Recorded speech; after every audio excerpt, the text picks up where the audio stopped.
अगर साहिल अदीम साहब को देखा जाए तो साहिल अदीम साहब की कौल और पहल में तज़ाद पाया जाता कर रहे हैं, लेकिन अपना प्लान नहीं बताते। भाई लोगों को धोखे में न रखें। आपकी प्लान क्या है? साहिल अदीम साहब अपने बातों को भूल जाते हैं या उसके पास कोई प्लान नहीं है कि मैं साहिल अदीम साहब का टोटली मुखालिफ नहीं हूँ।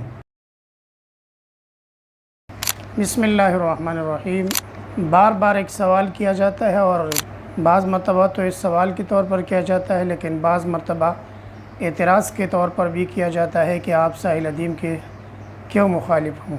तो भाई इसका जवाब भी मैं दे दूँगा, लेकिन इससे पहले जो भी मेरा वीडियो देख रहा है वो देखने से पहले आप अपने आप को किसी का फरीक न समझे, न साहिल अदीम साहब का न मेरा, किसी का फरीक न समझे। अगर आप साहिल अदीम साहब का फ़ैन है और मेरे वीडियो देख रहे हैं तो मेरा जायज़ बात भी आपको नाजायज़ लगेगा, इसलिए मैं आपको कह रहा हूँ कि आप अपने आप को न्यूट्रल रखें, किसी का फरीक अपने आप को ना समझें। दूसरी बात यह है कि बाज़ लोग ऐसे करते हैं कि थोड़ी सी वीडियो देखकर या थोड़ी सी बात सुनकर अपना राय कायम कर लेते हैं।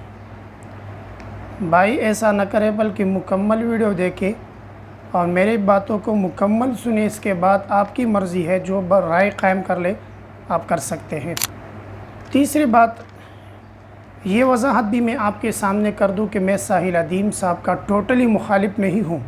मतलब ये कि मैं ऐसा नहीं हूं कि उसके हर बात के मुखालिफ हूं, बल्कि मैं उनके चंद नज़रियात और चंद मौक़िफ़ों का और चंद खुद साख्ता बहतानों और गलतफहमियों का मुखालिफ हूँ जो उन्होंने माशरे के बारे में, खुसूसन उलमा के बारे में कायम रखी है। मैं उन बहतानों का और उन नज़रियात का मुखालिफ हूँ जो उसके चंद नज़रियात हैं उनका मुखालिफ हूँ, टोटली इसका मुखालिफ नहीं हूँ। खैर असल बात की तरफ आते हैं।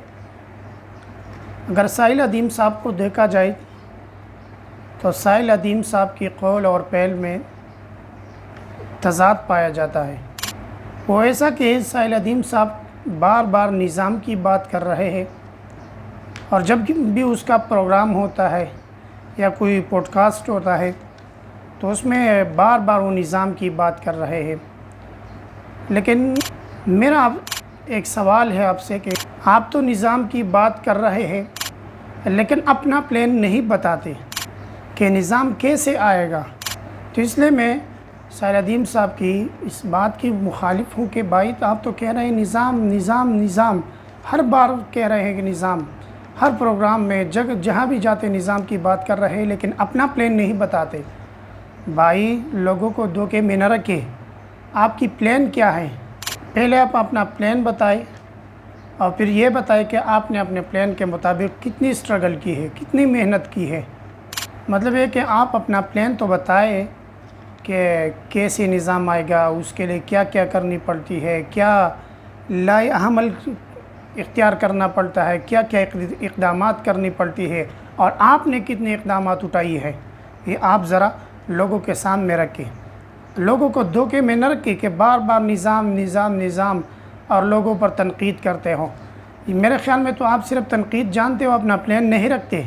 दूसरी बात यह है कि अपने हक़ के लिए, मुसलमानों के हुकूक़ के लिए और फ़लस्तीन के हुकूक़ के लिए जलसे और जुलूस के आप मुखालिफ हैं। और ये बात आपने मुतअद्दिद प्रोग्रामों में कही है कि जलसे और जुलूसों का कोई फ़ायदा नहीं है, और फिर हम क्या देखते हैं कि आप डी चौक के धरने में नज़र आ रहे हैं।